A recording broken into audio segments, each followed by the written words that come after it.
Good morning, everybody. This is Grant, and I am super pumped for today's show for several reasons. Number one, it's a short show, and you guys deserve a short show so I don't eat up your whole morning. But the other thing is we're going to be covering how to pitch anything and not sound salesy, not sound cheesy, and actually get through to people so that they know what the crap you're talking about.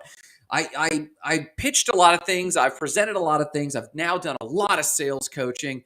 And I'm realizing people are petrified of this. So I'm going to give you a small framework you can always remember so that if someone hands you the microphone, you won't panic and drop the microphone and run away. Or worse, talk poorly about the thing you do, your dream, your vision, your goal, how you want to interact with other people. You got to be able to talk about it, okay? So we're going to cover that today.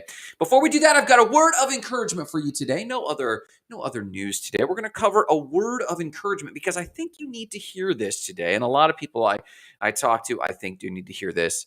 But before that, we're going to cover Morning Cup of Gratitude. What are you grateful for this morning? Tell me in the comments below. If you're not grateful, shame on you.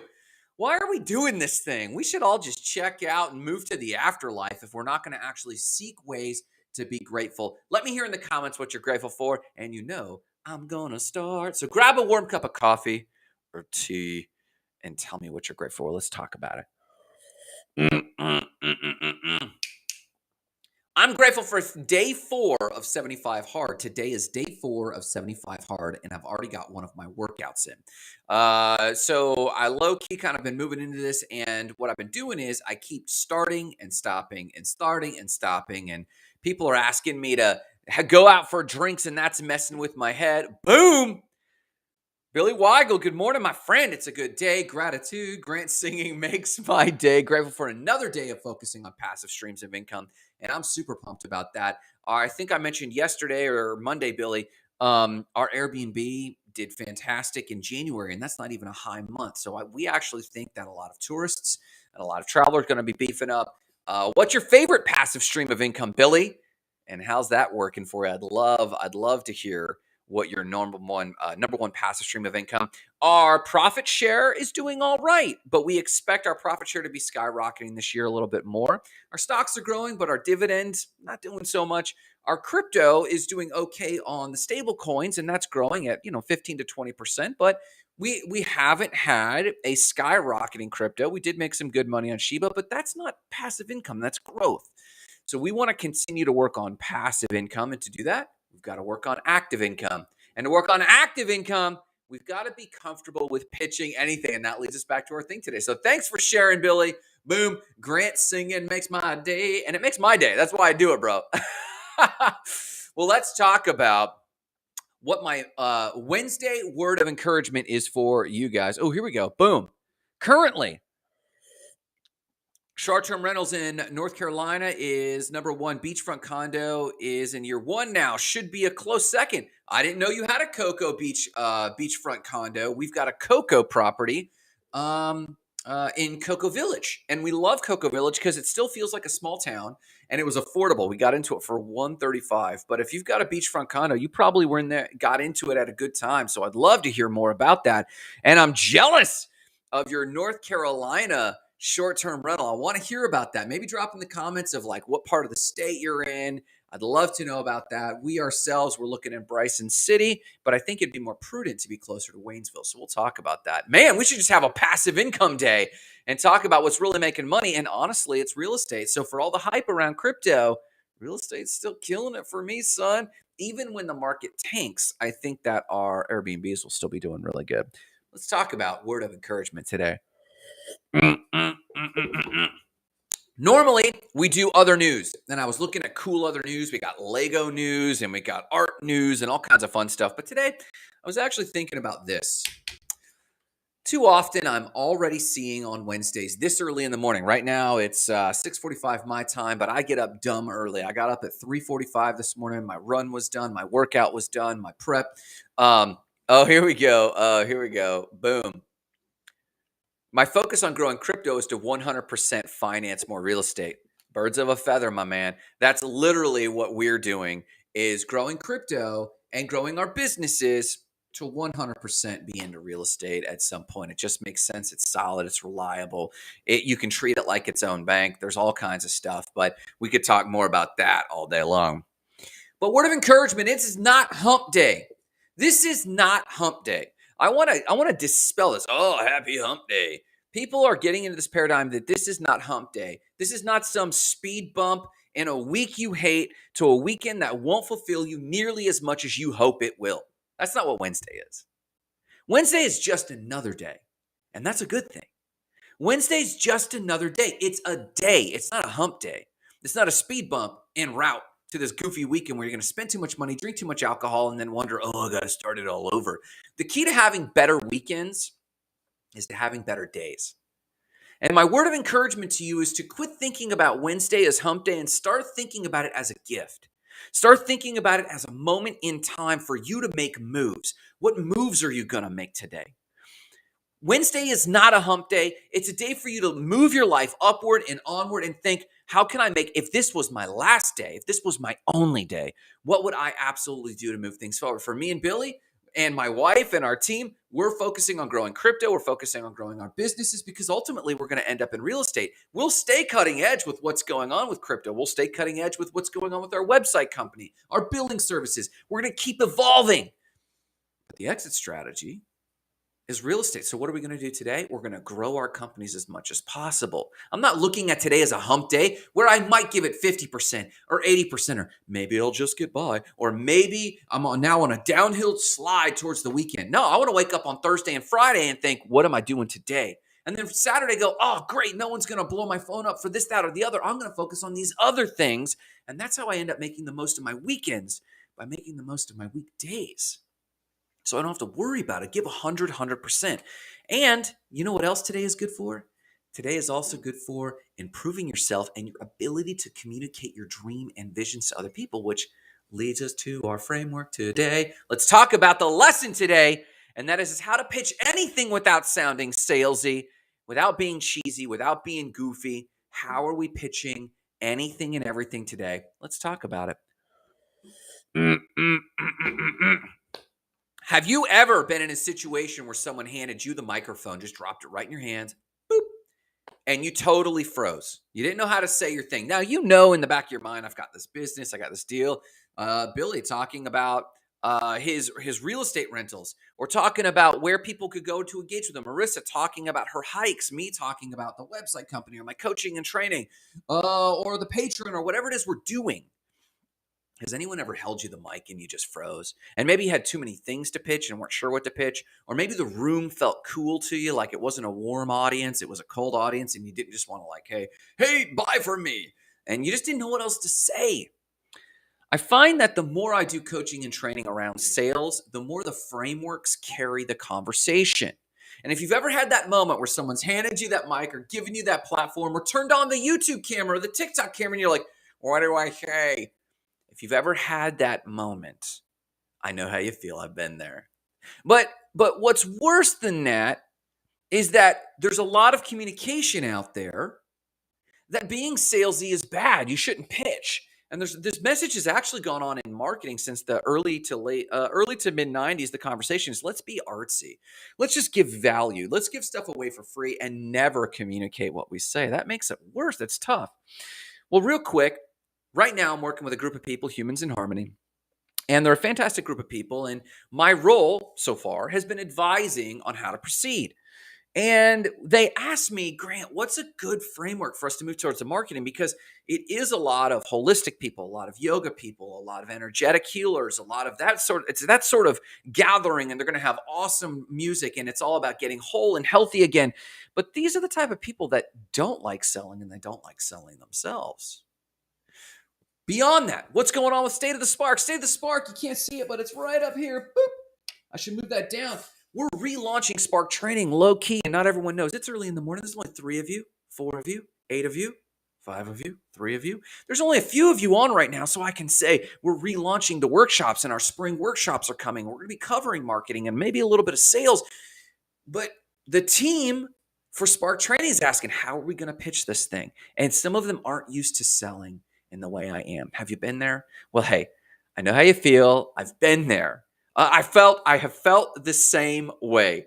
And what we're going to do today is we're going to break the cycle of freezing when you're given an opportunity to speak, and we're going to get you radically clear on your messaging first. You know, messaging can solve a lot of things, and we can cover that. But I think today I'm going to give you the three components of a pitch that even if you don't know your message, you at least know how to connect with these people in a meaningful way and actually present what you're doing so they can engage. And hint, I just did it to you. We're going to cover the three parts of any pitch right now. Let's do this. Number one. Number one, problem. I'll just tell you the whole framework. Problem, agitate, solve. If you notice my show, when I get to the lesson, I talk about a problem or I tell a story that has an underlying problem, but I refer to a problem. And then we amplify it. Maybe that story, if I'm storytelling, because it's interesting, that storytelling increases. Well, problem, agitate, solve. If I just presented a problem, have you ever experienced X? And this is what makes it worse. This framework, I use it in the show. I use it when I run into people in the line. And I'm going to give you a framework for this where you can just roll, it rolls right off the tongue. And I presented this, for example, to the Humans in Harmony group, and they asked me to expound on it a little bit. What is the problem, agitate, solve framework? And how does this go? You might have even heard of problem, agitate, solve. And if you've heard of problem, agitate, solve, you've probably used it a little bit. But as you realize, well, what's the problem? What's the agitation? Like, which is worse? Where do we start? Is the problem they've got an itchy foot? Maybe. But I've got a little bit of more of a framework that I want to share with you regarding this. So as it comes to the problem and the problem, agitate, solve formula of pitching anything, someone hands you a microphone and you say, hey, has anyone ever experienced this problem? You've immediately got the people in there, especially if it's a universal problem. Now, if it was too specific, has anyone ever experienced the problem of jock itch and you're in the middle of, I don't know, a business conference? No one's going to resonate with that or at least admit it. It's too specific. When it comes to the problem, agitate, solve framework, the problem point is you're trying to warm this audience up.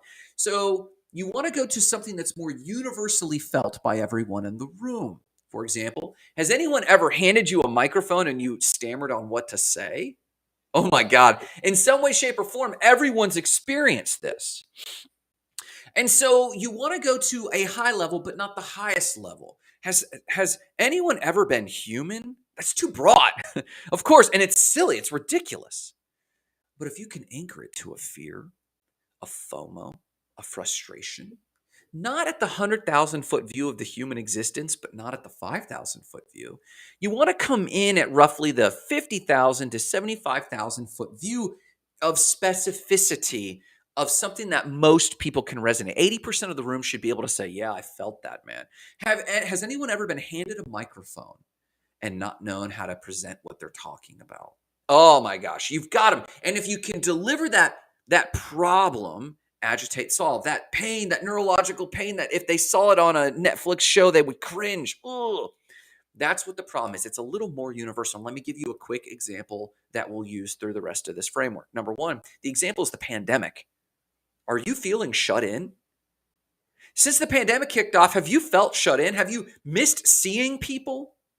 Do you feel like there's limited options for the future and you're having to change your goals and change your direction? Yeah, I know how you feel. Again, this isn't the 100,000-foot view. This is the 50 to 75,000-foot view. It should have this feeling, this zeitgeist, this emotion that people are feeling should have been present over the last few years, few months. It's not immediately relevant, but it's broader that people have been feeling over a season. Maybe think about the last president or the last president or two, or maybe the midterms or maybe the last season of television. It's about over a year to 2 years in terms of being a season. And the example of the pandemic, hey man, over the last year or 2 or 3, have you felt disconnected from people? Have you missed engaging in real life with folks? Have you felt like there's limited options for your future and you're just not flowing with what you want to flow with? That's our example. The second part, agitate. Agitate has a more immediate context. It's not the 100,000-foot view. It's not the 50 to 75,000-foot view. It's the 5 to 10,000-foot view. You're narrowing home, closer to home. People know the neighborhood you're in. Has anyone ever been handed a microphone? Or is anyone feeling shut in from the pandemic and disconnected from other people? They're in the neighborhood, the realm of what realm you're in. So you've warmed them up with problem. Now you're going to agitate it because they're now thinking about examples of when they've experienced this thing you've created rapport with. Realization. F what you're told. What do you mean here? Expound on it in the comments. I appreciate it. I'll hype you there, but let me know what your comments are there. But the second one is agitate, and it has a more immediate context. And I'll give you some examples so that we have these examples threading through. But it's more of a pop culture item, more of a news item, more of an immediately relevant technology item. So it's like pop news, or it's pop culture news or technology that has made that situation worse in their mind. You don't have to necessarily think it's worse, but you have to have rapport for what they've experienced. So in the example of the microphone that I gave when I opened this very session, has anyone ever handed you the microphone and you've not known what to say? Agitate. What's worse, you've stammered over your words and you have many options and you're trying to think about what connects with them, but you don't. Yeah, agitate. That makes sense, and that's what's going on right now. For the example of the pandemic, I said in problem. During the pandemic, over the last year or two, have you felt disconnected from people, shut in, and like you haven't really flowed for the options in your life? You feel like there's limited opportunities? Yeah. Well, what's worse is, has the last president done X, Y, and Z? Or has this president done A, B, and C to make that worse? Yeah. Or connect it to what's going on from a technology perspective. Over the pandemic over the last few years, has everyone felt a little disconnected from people? Have you missed connecting with them? You haven't felt like you're flowing and you haven't felt like there's been a lot of options for the future? Yeah. What's worse, have you seen corporate America force Zoom meetings in front of us? And are you just like zoomed out? You can't handle another Zoom meeting? Yeah. Problem agitate. It's more immediately relevant to what they're experiencing. And now they're completely warm to you because they feel like you feel what they feel. That's empathy. That's rapport. And then you bring in a solution. Problem, higher level, more general. Over the last season, are you feeling this kind of malaise or this sort of emotion? Yeah. Agitate. Within the last few months or last few weeks, has something happened to make this like worse? Agitate. Solve. Solve. How do you solve that? Well, we solve that by. So there's two approaches to solving for people that are not salesy. So if you can do the problem and the agitate, as I've laid out already, if you can do the problem and agitate and do it well and do it fun so that they know you get it, I get it, we're all feeling this. So what my company does is we train people on how to speak in front of the microphone. Oh, okay, that's it. If you have any questions, let me know. And walk away. They know the pain you relieve. Or, in the example of my friends, we actually bring people together in a gathering in Arizona this summer where we help people reconnect with each other and with themselves and with nature.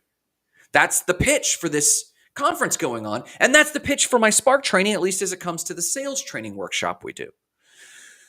So you solve that, and there's two frameworks for solving that. Number one, you have a formula. We solve problem agitated by your solution. I'm actually going to drop this in the comments so you can see it.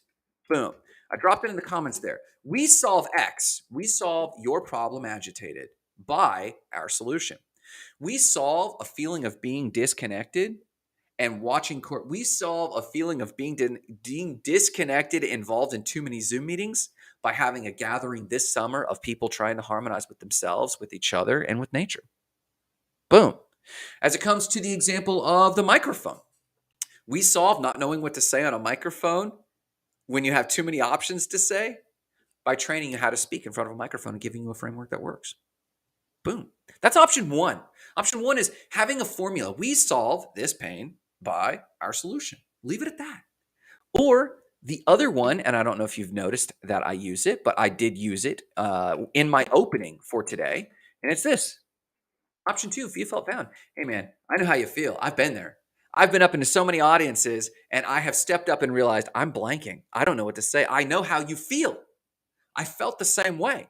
Here's my story and just brief. I felt the same way. Last week, I was at this one conference and they handed me the mic and I blanked for a full 30 seconds. And if you know what that's like, I felt the same way. But what I have found, feel, felt, found, what I have found is that if you attend a conference with people that are trying to harmonize with themselves, with others, and with nature, the pitch for the conference in Arizona this summer, or what I've found for those who attend our workshop on speaking and training, they have a framework that they can trust and they always know what to say. Feel, felt, found. You have two options. Option one, we solve X by Y, or option two, feel, felt, found. This is what I found is that people who attend our workshops for sales or our workshops for meeting or our workshops for pitching themselves or whatever, I've found that they tend to have more confidence and seem to always know what to say whenever anyone hands them a mic. Now, F what you're told, it says, boom. The realization our individual relevance is irrelevant. Then realizing we've been conditioned to not trust each other, leaving us completely alone. That's existential, my man. That's existential, my man, for a Wednesday morning, but I feel you. So feel, felt, found is the second option. So the framework is, and you've known this framework, problem, agitate, solve. Problem is at the 50 to 75,000 foot view, and it's something they've been feeling over the arc. It's something they've been feeling over the arc of this last season. It's something they've been feeling of late that nearly 80% of the room can relate to. Have you felt disconnected because of the pandemic? Have you ever been handed a microphone and not known what to say? Agitate is something that's like, oh my God, if that situation happened to me, that's worse. In the case of the pandemic, and now corporate America is trying to get everyone on Zooms, and I am just zoomed out. I don't know about you, or in the case of the microphone. On top of that, the room is cold and you have too many options to choose from. And then you drag it out further of not knowing what to say because you're trying to decide which of your items to say and you're trying to relate it to the room. Oh my God, if that happened to me, that would be worse. Solution. Yep. Feel, felt, found. Or do you know what? We solve that problem. We solve you feeling disconnected and over zoomed out by having a conference this summer in Arizona of like-minded people that want to reconnect and harmonize. In the case of the event, or in the case of the workshops or the training that we do for being handed the microphone, we solve not knowing what to say when handed a mic by preeminent coaching and training at Spark Training this spring. Whatever it is, Solve does that, or feel, felt, found. I know how you feel. I felt the same way. But what I found is for those who attend our conference, for those who attend our live event in Arizona, they have felt reconnected with themselves, with others, and with nature. Or in the microphone example, I know how you feel. I felt the same way. What I have found is that for those who attend our workshop, they always seem to know what to say. You get it. It's a useful framework, and I encourage you to try it today on anything. This isn't just your business. This is also, you can do this when getting a job. Problem, agitate, solve. Ask the hiring manager, hey, what's the biggest problem you've had with other applicants so far today? Yeah, I know how you feel. I felt the same way. But what I found is that when people bring me on board, I solve that problem. You can do this when dating. Hey, what's been the biggest problem you've had with dating over the last few months? This, and this. That's great. I feel that. I felt the same way. I've done this, that, and the other. But what I found is when people like us get together and hang out and have a good time, it tends to go better. Or whatever. Feel, felt, found, problem, agitate, solve. Have you been on a few dates that haven't gone so well the last few months? Yeah. And what's worse is like Tinder or Bumble are starting to serve up really weirdos. Yeah. I solved that because I'm a normal guy having a good time, just looking to connect with somebody else. You can use problem, agitate, solve, and feel, felt, found in nearly every situation where you're trying to create rapport, create synergy, and take someone to the next level. Listen, I hope this has been useful to you. Let me know in the comments. Share a like with a friend. If you like more stuff like this, consider joining the Patreon or the free Discord, or just share it. Comment. Let's be friends. But no matter what you do today, remember, it's not hump day. No matter what you do today, remember, this isn't about sales. This isn't about pitching. This is about being able to communicate what you're trying to communicate to other people so that we can take the next level. And why do we do that? To ignite lives of explosive significance, to help other people ignite their own life of explosive significance. But that starts with your own today. Don't get sucked into hump day. Take things to the next level. And here's to you igniting your own life of explosive significance. Have a great day.